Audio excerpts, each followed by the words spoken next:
మనము 1952వ సంవత్సరంలో బాబాతో పాటు స్త్రీ మండలి వారు అందరూ కూడా అమెరికా పర్యటన గురించిన విషయాల్ని మణి చెప్పడము, అలాగే ఆవిడ రాసినటువంటి డైరీల ద్వారా మనము తెలుసుకుంటూ ఉన్నాం.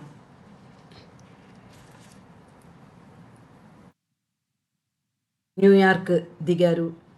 ఎలిజబెత్ ప్యాటర్సన్ మొదలైన వాళ్ళందరూ కూడా బాబా బృందాన్ని స్వాగతించారు. అలాగే న్యూయార్క్ అంతా కూడా చూపించి అక్కడ నుండి రైల్లో మెర్టిల్ బీచ్ వైపు ప్రయాణం సాగింది వాళ్ళది.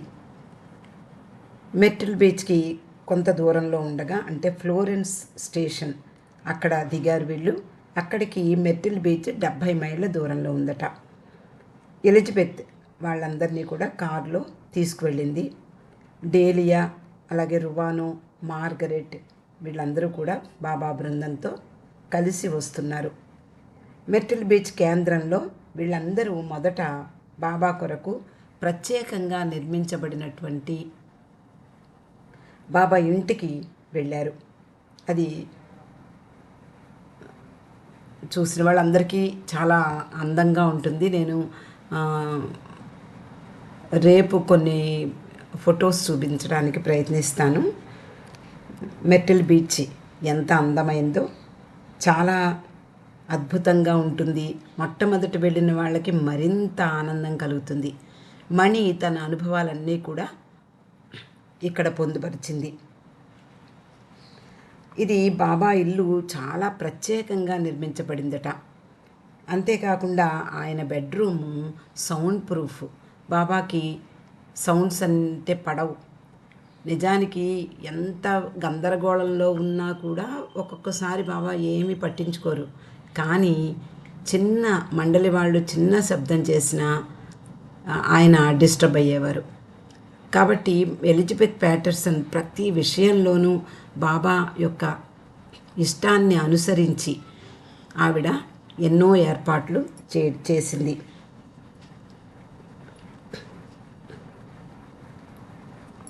ఆ నిర్మాణం, అలాగే ఆ పరిసరాలు చాలా అందం. ఎంతో చక్కగా ఫర్నిషింగ్ చేయబడినటువంటి ఆ గృహం అంతా కూడా వీళ్ళకి నచ్చింది. అలాగే అక్కడ ఉండేటటువంటి కిచెన్, వంటగది కూడా చాలా బాగుంటుంది. బాబా రాక కోసం ఎదురు చూసే వాళ్ళల్లో నోరిన ఒక ఆవిడ ఎలిజబెత్ ప్యాటర్సన్ హాయిగా న్యూయార్క్ వరకు వెళ్ళి బాబా బృందాన్ని వెనక్కి తీసుకువచ్చి ఎంతో కృషి చేస్తోంది. కానీ నోరినాకి ఆరోగ్యం బాగోలేని కారణంగా ఆమె మెర్టిల్ బీచ్లో ఉండిపోయింది. బాబా ఆలింగనం కోసం అక్కడే ఎదురు చూస్తూ ఉంది. తర్వాత వాళ్ళు మండలి, అంటే స్త్రీ మండలి వాళ్ళ కోసం కట్టించినటువంటి గెస్ట్ హౌస్కి వెళ్ళారు. ఇది కూడా కొత్తగా నిర్మించబడింది. అధునాతనమైనటువంటి సౌకర్యాలతో చిన్న కుటీరం, వర్ణించలేనంత అందంగా ఉంది అంటోంది మణి. అలాగే పింక్ కలర్ ఫర్నిచర్తో మెహరా బెడ్రూమ్ చాలా అందంగా తీర్చిదిద్దిందట. ఎదురుగా సరస్సు, అలాగే ఎకరాలు అంటే 500 ఎకరాలని మనకు తెలుసు మెర్టిల్ బీచ్ ప్రాంతం. ఇదంతా కూడా, అవన్నీ కూడా అడవులు. అక్కడ అడవుల్లోనే చిన్న కాలిబాట మాత్రమే కనిపిస్తూ ఉంటుంది. దాన్ని పట్టుకుని వెళ్ళి నడిచి వస్తూ ఉంటారు. ఇంకా ఎన్నో ఇతర కుటీరాలు కూడా నిర్మించబడ్డాయి. ఆ ఉదయం ఎలిజబెత్ వీళ్ళందరినీ కూడా మొత్తం ఆ మెర్టిల్ బీచ్ ప్రాంతం అంతా కూడా 500 ఎకరాలు కూడా కారులో తీసుకువెళ్ళి అన్నీ తిప్పి చూపించింది. బాబా ఎలిజబెత్ అలాగే నోరినా మ్యాచ్ పెళ్ళి వీళ్ళిద్దరితో ఎంతో సంతోషాన్ని వ్యక్తం చేస్తూ, నేను వీటన్నిటినీ చూసి చాలా సంతోషించడమే కాకుండా నా కొరకు వీటన్నింటినీ చేసేలా చేసిన మీ ప్రేమ నా హృదయాన్ని తాకింది అని వ్యాఖ్యానించారు. ఎంత నిజమైన అద్భుతమైనటువంటి ప్రేమ వ్యాఖ్యానం అది. నిజానికి నోరిన ఆరోగ్యం ఏమీ బాగోలేదు. గుండె జబ్బుతో బాధపడుతోంది. చాలా సీరియస్గా ఉందని కూడా డాక్టర్లు చెప్పడం జరిగింది. బాబా ఆమె కొరకు వైద్యం ఏర్పాట్లు చేసి పూర్తిగా విశ్రాంతి తీసుకోమన్నారు. పురుష మండలి వాళ్ళు కూడా వచ్చారు, బాబా వారిని కలవడానికి వెళ్ళారు. అప్పుడు మణి మొదలైన వాళ్ళకి కాస్త టైం దొరికింది. ఈ విషయాలన్నీ కూడా వ్రాసి పోస్ట్ చేయడానికి ప్రయత్నిస్తోంది.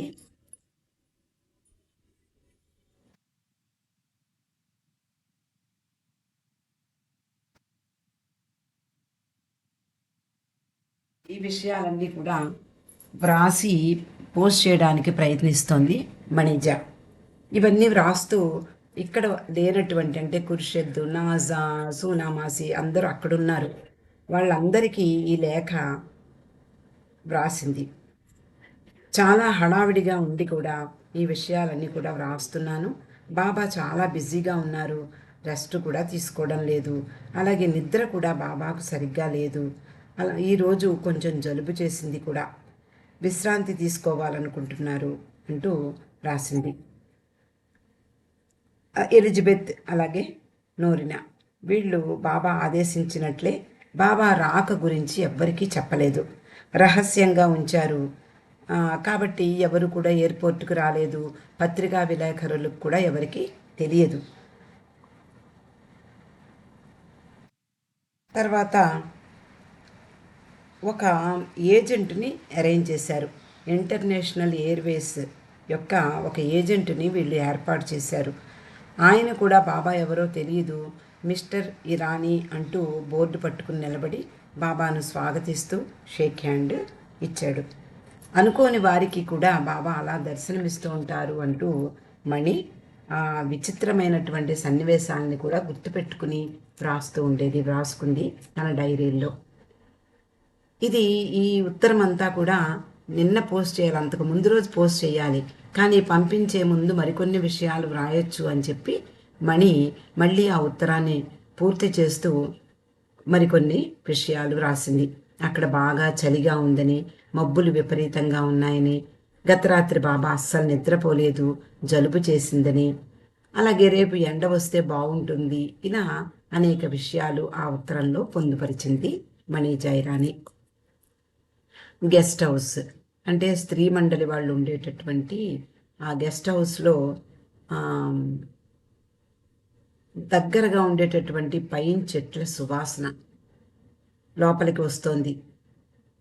అలాగే లోపల నుండి కిటికీలో నుండి బయటికి చూస్తే సుందరమైనటువంటి సరోవర దృశ్యం. మణి చాలా ఇష్టమైనటువంటివి 3 ఉన్నాయట ఈ మెట్టిల్ బీచ్లో. అంటే చూడ్డానికి చాలా విశేషాలున్నా కూడా సహజమైన పరిసరాల మధ్య వాళ్ళు ఆ ఇంట్లో నుండి చూస్తే ఈ అందమైనటువంటి సరోవరం, సరస్సు కనిపిస్తూ ఉంటుంది. అక్కడ కనిపించే పక్షులు కూడా వీళ్ళు ఇండియాలో చూడని పక్షులన్నీ కూడా అక్కడ చూస్తూ ఉన్నారు. అత్యంత ఇష్టమైనటువంటివి 3 ఏమిటి అంటే ఈ చెక్కతో చేసినటువంటి బ్రిడ్జి, అలాగే కిచెన్ వంటశాల, 3వది ఎలిజబెత్ ప్రేమ. అలాగే మనకి ఈ రోజుల్లో మనకి పండ్ల రసాలు డబ్బాల్లో దొరుకుతున్నాయి, ఆ అట్టపెట్లల్లో కూడా దొరుకుతూ ఉంటాయి మనకి. కానీ ఆ రోజుల్లో అంటే 52లో అంటే ఆ 50స్లోనే అక్కడ అమెరికాలో ఈ పళ్ళ రసాలు అనేవి తెగ అమ్ముడు పోయేవి.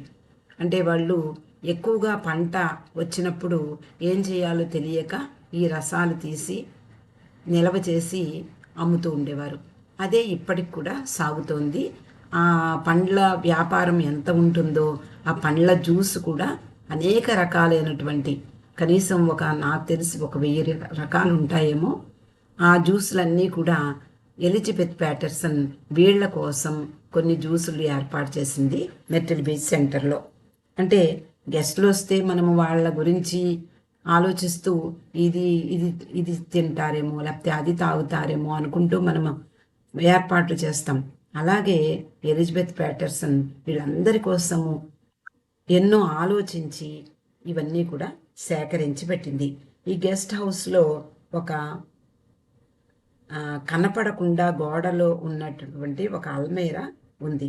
అందులో అనేక ఈ జ్యూస్ బాటిల్స్ ఉన్నాయి. చాలా శ్రద్ధ తీసుకునేది ఎలిజబెత్ ప్యాటర్సన్. ఈ గెస్ట్ హౌస్లో వాళ్ళ కోసం ఈ ఫ్రూట్ జ్యూస్లన్నీ కూడా నిల్వ చేసింది. ఇది ఒక అందమైన బొమ్మరిల్లు అంటోంది. అలాగే అక్కడ గోడల్లో అల్మైరాల్లో ఈ పండ్ల జ్యూసులు ఇవన్నీ చూసి మణి చాలా సంతోషించింది. చాలా ఇష్టం ఆవిడకి ప్రూన్ జ్యూస్ అంటే. ప్రూన్ జ్యూసులు కూడా ఉండేవిట. అంటే ప్రతి పండు కూడా వాళ్ళు దాంట్లో దాంట్లో ఉండే పోషకాలను గురించి తెలుసుకుని దాన్ని ఫ్రూట్ జ్యూసుల రూపంలోనో లేదా డ్రైడ్ ఫ్రూట్స్ లాగా ఇలా వాళ్ళకి అలవాటు. అలా వీళ్ళకు కూడా అనేక జ్యూసులు అక్కడ ఉండగా వీళ్ళు తీసుకోవడం జరిగింది. మణి సరదాగా అంటూ ఉండేదట, అమెరికా గురించి ఏదైనా ఒక మ్యాప్ గీయాలి అంటే పర్వతాలు, కొండలు వీటితో పాటు నేను జలపాతాలు కూడా చిత్రీకరిస్తాను. ఆ జలపాతాలు ఏమిటి? మామూలు నీళ్ల జలపాతాలు కావు. ఒకటి ప్రూన్ జ్యూసు జలపాతము, అలాగే ఒకటి ఆరెంజ్ జ్యూస్ జలపాతము, మరొకటి యాపిల్ జ్యూస్ జలపాతము అంటూ ఆవిడ తమాషాగా చెప్తూ ఉండేది. ఆహారం అంటే వీళ్ళకి సరిపడా ఆహారం వాళ్ళు ఎంత జాగ్రత్తలు పడినా వాళ్ళకి అలవాటు లేని కారణంగా వీళ్ళకి అలవాటైనటువంటి ఆహారం పెట్టలేకపోయేవారు. కాబట్టి ఆహారం నిరుత్సాహకరంగా ఉన్నప్పటికీ కూడా ఈ మిగిలినటువంటివన్నీ కూడా వీళ్ళకి ఆనందాన్ని కలిగించాయి. అందులో ముఖ్యంగా బాబా స్త్రీ మండలి వారికి మెట్టల్ బీచ్లో ఉన్న సమయంలో కేవలము వెజిటేరియన్ అంటే శాకాహారమే తినాలని నిర్ణయించారు.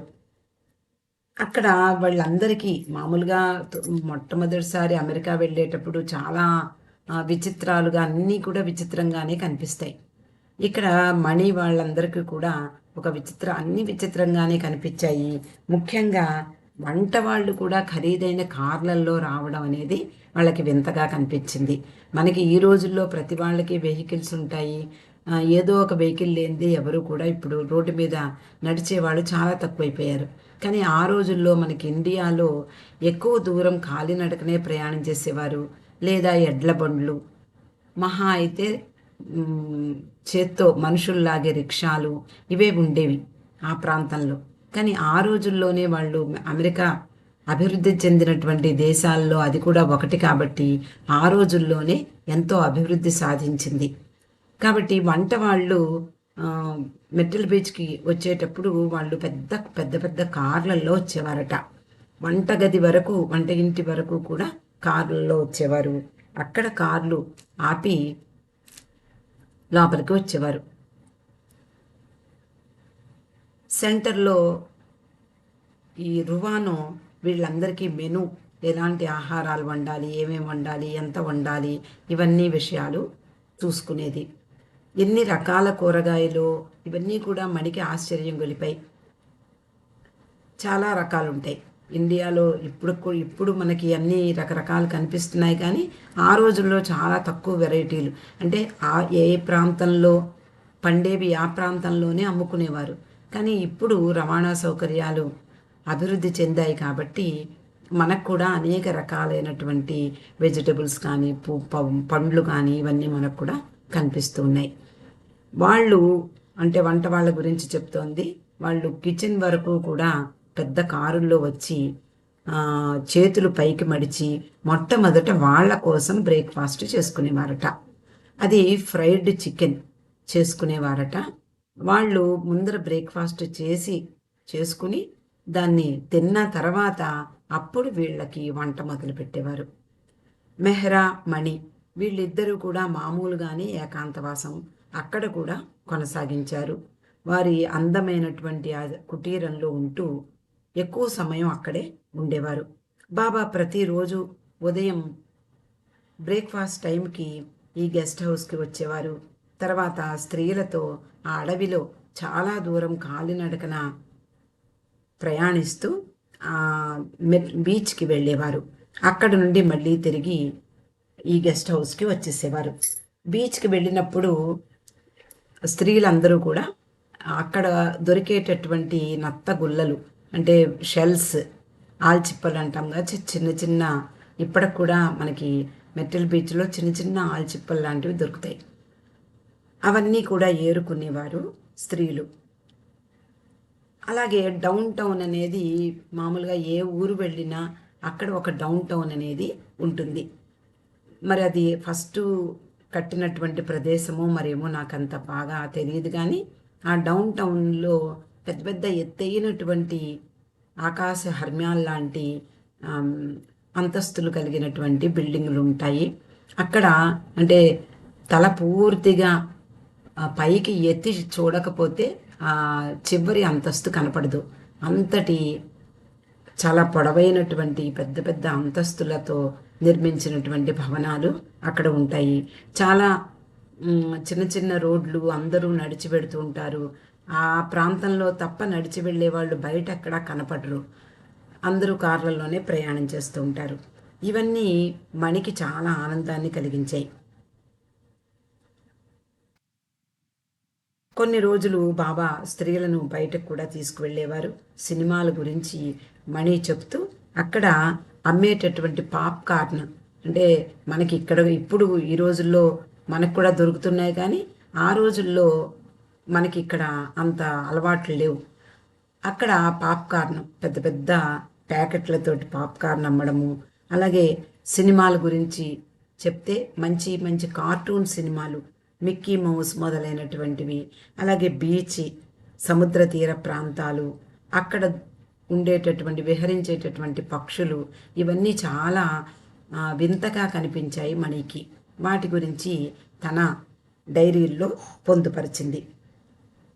మరొక ప్రదేశం బ్రూక్ గ్రీన్ గార్డెన్స్. ఈ శిల్పాలతో నిండినటువంటి పెద్ద పార్క్ అది. అందులో ఐస్ క్రీమ్ కోన్స్, ఈ రోజుల్లో ఇవన్నీ మనకి దొరుకుతున్నాయి. ఆ రోజుల్లో మాత్రం మనకి ఇండియాలో అంత దొరికేవి కావు. అందుకని మణి ఆశ్చర్యంగా వీటి గురించి ప్రస్తావిస్తోంది.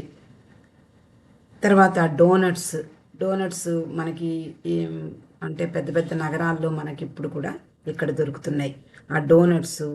అలాగే ఆ పార్కులో అంతా నడవక్కర్లేకుండా తిప్పి చూపించేటటువంటి చిన్న రైలు కూడా వెడుతూ వస్తూ ఉంటుంది.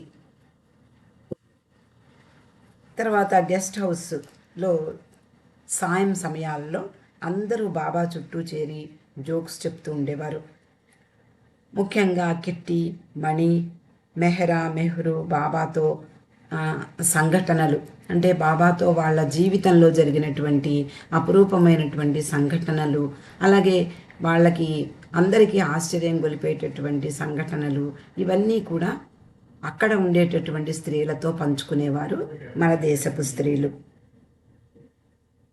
మణి హఫీజ్ మొదలగు పర్షియన్ కవితల్ని చదివితే బాబా వాటిలో గల ఆంతరంగికమైనటువంటి ఆధ్యాత్మిక విషయాలను వివరించేవారు. అలాగే పొడుపు కథలు కూడా చెప్పేవారు. సెంటర్ యొక్క ఫ్యూచర్ ప్లాన్స్ గురించి బాబా చెప్పే విషయాలు, బాబా సైగలతో చెప్పేటటువంటి విషయాలు, అలాగే ఆల్ఫబెట్ బోర్డు మీద చెప్పే విషయాలు మణి వివరిస్తూ ఉండేది. ఆలోగా బాబా తన ప్రేమికులను నెమ్మదిగా కలవడం ప్రారంభించారు. 17వ తేదీన బార్న్లో 300 మంది బాబా దర్శనం చేసుకున్నారు. వారి ప్రేమ, భక్తి ఈ మన భారతదేశ స్త్రీలను ముగ్ధులను చేసింది. బాబా తరచూ కొంతమంది స్త్రీలు అంటే బాబాను దర్శించడానికి వచ్చినటువంటి ఆ పాశ్చాత్య స్త్రీలను కొంతమందిని గెస్ట్ హౌస్కి పంపించేవారు. అక్కడ మెహ్రా, మణి మొదలైన వాళ్ళు ఉంటారు, వాళ్ళని కలిసి రండి అని చెప్పి పంపేవారు. వారందరూ వీళ్ళని లిటిల్ నన్స్ అంటూ చిన్నారి నన్స్గా వాళ్ళు పిలిచేవారు. బాబా కొరకు మాత్రమే జీవిస్తూ వారు ఎంత ఆనందంగా ఉన్నారో వాళ్ళందరూ ఆశ్చర్యంగా వీళ్ళని చూస్తూ ఉండేవారు. వీళ్ళు కూడా వాళ్ళకి బాబా ఫోటోలు చూపించేవారు, ఆల్బమ్స్ చూపించేవారు. తర్వాత వాళ్ళ గురించి అంతకుముందు మణి విని ఉంది. ఈ పాశ్చాత్య మహిళల గురించి కొంతమంది గురించి మణి విని ఉంది, కానీ ఇప్పుడు ప్రత్యక్షంగా చూస్తోంది. ఈ సమయంలో వాళ్ళతో ఫ్రెండ్షిప్ చేస్తూ తర్వాతి రోజుల్లో వాళ్ళందరికీ అనేక ఉత్తరాలు వ్రాసింది మణి. అవన్నీ ఫ్యామిలీ లెటర్స్ అని మనకి ఇప్పుడు అవైలబుల్గా ఉన్నాయి. మణి తన సోదరుడు జాల్కి ఉత్తరం రాస్తుంది, బాబా పట్ల విదేశీయుల ఆకర్షణ ఎలా ఉంది అనేది. ఆ ఆది లెటర్లో, అంటే ఆది సోదరుడైనటువంటి ఆదికి రాసినటువంటి ఉత్తరంలో బాబాని కలిసిన వారిలో ఆస్ట్రేలియా నుండి వచ్చినటువంటి ఫ్రాన్సిస్ బ్రెబజాన్ గురించి కూడా ఆమె వ్రాసింది. బాబాను అధికాధికంగా ప్రేమించే వాళ్ళల్లో బ్రెబజాన్ ఒకరు అంటూ రాసింది. అలాగే అక్కడ ఒక హోటల్లో పనిచేసేటటువంటి ఒక స్త్రీ బాబాను చూడడానికి ప్రతిరోజు సెంటర్కి వచ్చేదట. మార్గరెట్ స్టూడెంట్స్ వీళ్ళు న్యూయార్క్ నుండి చార్టర్డ్ ఫ్లైట్లో మెర్టిల్ బీచ్కి వచ్చారు. వీళ్ళందరూ డబ్బులున్న వాళ్ళు కాదు, వాళ్ళందరూ చాలా పొదుపు చేసి బాబా రాక కోసం వేచి చూస్తున్నప్పుడు పొదుపు చేసినటువంటి సొమ్మును బాబా వచ్చిన తర్వాత వెచ్చిస్తూ చార్టర్డ్ ఫ్లైట్లో వాళ్ళందరూ కూడా మెర్టిల్ బీచ్కి వచ్చారట. అమెరికాలో వీళ్ళ యొక్క ప్రేమ చూస్తుంటే నిజంగా ఆశ్చర్యం కలుగుతుంది. బాబాని అంతకుముందు చాలామంది చూడలేదు. మొట్టమొదటిసారి చూసినప్పటికీ కూడా వాళ్ళల్లో బాబా పట్ల ప్రేమ ఎంతగా పైకి పెళ్ళుబుకేదో మణి ఆశ్చర్యంతో చూసేది. వాళ్ళ యొక్క ప్రేమ హృదయాన్ని తాకుతుంది. అలాగే వాళ్ళ ఆరాధన ఎంత గొప్పగా ఉంటుందో అందుకనే బాబా ఇక్కడికి రావడానికి ఆసక్తి చూపించారు అంటూ తన సోదరుడైనటువంటి ఆదికి మణి వ్రాసింది. అలాగే వాళ్ళను కలిసినటువంటి వాళ్ళని గురించి కూడా వ్రాస్తోంది. డార్విన్ షా అనే బాబాకు అత్యంత ప్రీతిపాత్రుడైనటువంటి ప్రేమికుడు, అతని యొక్క భార్య పిల్లలు కూడా స్త్రీ మండలి వారిని కలిశారు. అలాగే ఫిల్లిస్ ఫ్రెడరిక్ వీళ్ళందరూ వీళ్లతో కొన్ని రోజులు గడిపారు. 20వ తేదీన వీళ్ళందరూ కారులో కాలిఫోర్నియాకు బయలుదేరబోతున్నారు. బాబా కొరకు కాలిఫోర్నియాలో కూడా 2 ఇళ్ళు సిద్ధం చేయబడ్డాయి. హాలీవుడ్ వెళ్తారు, అక్కడ కొంతమందిని కలుస్తారు. అక్కడ నుండి తిరిగి రాగానే బాబా ఈ ఆధ్యాత్మిక కేంద్రం ఏదైతే ఉందో మెర్టిల్ బీచ్ సెంటరు, దాన్ని పునరంకితం చేయడానికి ప్రణాళికలు ఏర్పాటు చేస్తున్నారు. ఆరోగ్యం అంటే బాగోలేని కారణంగా నోరినా యొక్క ఆరోగ్యం బాగోలేదని చెప్పుకున్నాం కదా, అది బాగా దిగజారిపోయింది. 150 మైళ్ళ దూరంలో ఉన్న ఒక హాస్పిటల్లో చేర్పించారు. ఆమె వీళ్లతో లేదు. దురదృష్టవశాత్తు ఆరోగ్యం పుంజుకున్నాక ఆమె మాతో కలవచ్చు అంటూ ఆశాభావం వ్యక్తం చేస్తోంది మణి జయరాణి. కొన్ని రోజుల క్రితం వరకు బాబా అమెరికాలో ఉన్నారనే విషయం అక్కడ వారెవ్వరికీ తెలియదు. కానీ తర్వాత బాబా గురించిన విషయాలు అందరికీ వ్యాప్తమయ్యాయి. వాళ్ళందరూ కూడా దర్శనానికి రావడం ప్రారంభించారు. నిజానికి ఆ సమయంలో బాబా ఆరోగ్యం కూడా ఏమంత బాగోలేదు. బాగా అలసిపోయినట్లుగా కనిపిస్తున్నారు. ప్రజలంతా ఉద్వేగభరితులై బాబా దర్శనంతో పులకించిపోతున్నారు. ఇదంతా చూస్తే చాలా సంతృప్తిగా ఉంది అంటూ మణి వ్రాస్తోంది. అలాగే మణి చివరగా బాబా ప్రేమను మీ అందరికీ పంపిస్తున్నాను, అలాగే నా యొక్క ప్రేమ పెరీన్కి అలాగే గుల్నార్కి పంపిస్తున్నాను అంటూ ఆదికి వ్రాసినటువంటి ఉత్తరాన్ని ముగించింది. ఇక్కడికి ఈరోజు ఆపుకుందామండి. అవతార్ మెహర్ బాబాకి